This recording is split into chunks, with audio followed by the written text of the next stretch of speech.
Many college kids are headed home for the holidays, but a new CDC advisory now says students who've been away don't count as household members and they need to keep their distance. Here to discuss it with us is Dr. Kristen Moffitt, an infectious disease specialist at Boston Children's Hospital. Good to see you. Good to see you too, Emily. This caught our eye, this guidance. Do you think this is realistic?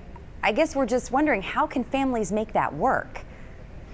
Yeah, I think practically speaking, we need to remember that returning college students really represent the exposures that they would have experienced in the community that they're coming from, not the community that they're returning home to.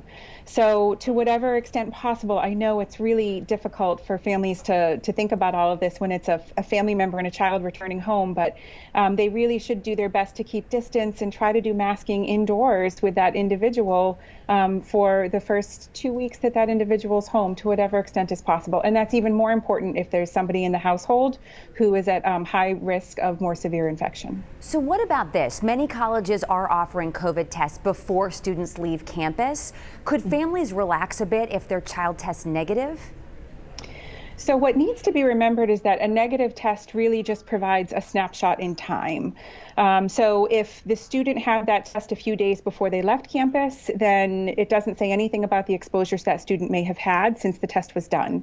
It also needs to be remembered that on average, it takes 4 to 6 days after someone has had an exposure to either develop symptoms of COVID-19 or to test positive for COVID-19. And sometimes it takes even longer, as many as 2 weeks. So if that student tested within that window between the time they were exposed but before they would have developed a positive test, then that could be falsely reassuring as well. So I think parents can maybe relax a little, but not enough to let their guard down and forgo all of the risk mitigation measures that are recommended.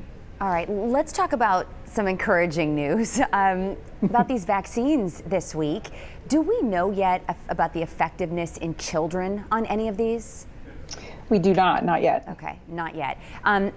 What about how the pediatric age groups could be divided? Do we know, would teenagers get the same one as adults? Would the dose be different for younger children? Do we have any guidance on that yet? Yeah, we don't yet. It's a great question. It's a really important question.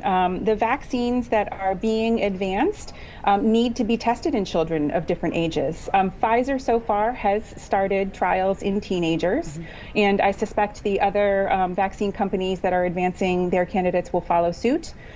It should not be assumed that children will either require the same dose as adults or that a vaccine will have the same safety profile or elicit the same immune response in children of differing ages as it does in adults.